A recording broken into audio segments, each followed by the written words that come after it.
नमस्कार दोस्तों, स्वागत है आप सभी का हमारे इस न्यू वीडियो के अंदर। आज की वीडियो में मैं बात करूंगा चांदनी रात के बारे में, यानी कि फुल मून नाइट।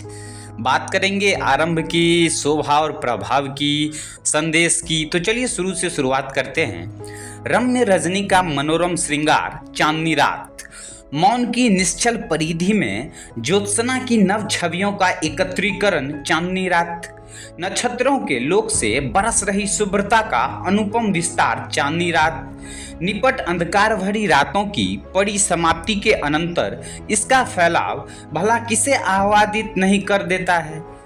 प्रकृति की गोद में इसकी यात्राएं भला कौन भूल सकता है। नौका विहार हो या पर्वतारोहण, एकाकी परिभ्रमण हो या समूह पर्यटन, हरियाली की गोद हो या मरुस्थल का सुना आंगन, इसकी निराली छटा सबको प्रभावित करती है। इसकी मनोमुग्धकारी छवि का व्यापक प्रभाव सृष्टि के कण कण पर परिलक्षित होता है। गोस्वामी तुलसीदास ने अपने विस्तृत महाकाव्य रामचरितमानस में संकेत किया है, चौरही चांदनी रात न भावा, अर्थात चोर को चांदनी रात अच्छी नहीं लगती। इसका अर्थ यह नहीं है कि जिन लोगों को यह भली नहीं लगती वे चोर हैं। वास्तविकता यह है कि प्रकृति की रम्य से रम्य छवि भी तभी अच्छी लगती है जब आपकी मन स्थिति अच्छी हो। इसके साथ भी यही बात है। मतीराम की एक नायिका को यह 16 श्रृंगारों से परिपूर्ण दिखती है, जबकि दूसरी नायिका को इसका उजाला काटने दौड़ता है।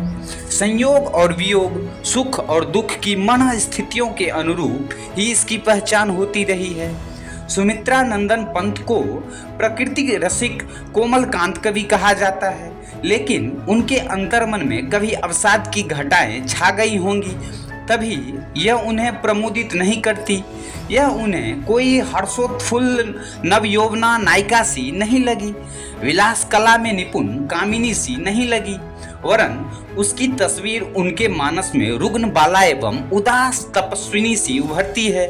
जग के दुख दैन्य शयन पर अहरगुना जीवन बाला, रे कब से जाग रही यह आंसू की जीवन माला। चांदनी रात की शुभ्र ज्योत्सना को आंसू की जीवनमाला घोषित करने वाले कवि प्रवर की मानसिक दशा निश्चय ही विषादग्रस्त रही होगी। शिव मंगल सिंह सुमन को यह मधु अभिलाषाओं से अनुप्राणित प्रतीत होता है, तो इसका कारण उसकी आंतरिक प्रफुल्लता ही है।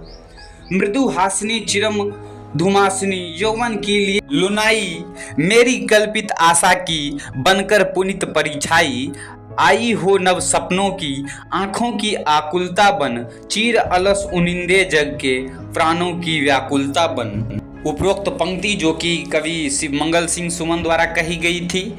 किरणों की पिचकारी से होली खेलने वाले चांदनी रात जब जब मैंने देखी है, निशी के तमपूर्ण पटल पर प्रकाश सौरभ बिखेरने वाली मादकता के रूप में ही इसकी पहचान बनी है। लगता है मानव के लिए प्रकृति रानी का यह सर्वोत्तम उपहार है। जब यह आती है तो लगता है कर्पूर का निर्झर बह रहा हो, दुग्ध की धवल धार हिलोरे ले रही हो, कुंद की असंख्य कलियां बिखर रही हो। झिलमिल कर रहे सितारों से सजी चांदनी रात विधाता का उन्मुक्त मोहक अट्टहास होती है। आकाश के नीले घूंघट से झांक रही प्रकृति वधू का प्रभावपूर्ण मुखड़ा है यह। निश्चय ही चांदनी रात को देखकर मन का कोना कोना आनंदातिरेक से भर जाता है। हमारी अंतर गुफा में आलोक की असंख्य रश्मियां इसे निरखकर छिटकने लगती है। इस रात की ज्योत्सना बहुत कुछ संदेश दे जाती है। यह प्रभामयी रात कहती है कि जीवन की अमावस्या से घबराना नहीं चाहिए। अंधेरी डरावनी रात की परिसमाप्ति अवश्यंभावी है। हर अमावस्या के बाद पूर्णिमा की चांदनी छिटकती है। संपूर्ण मनुष्य सभ्यता को चांदनी रात यही संदेश देती है कि अंधकार से घबराकर मानव को कर्तव्य पथ से विमुख नहीं होना चाहिए। आगे बढ़ते जाना मानव धर्म है।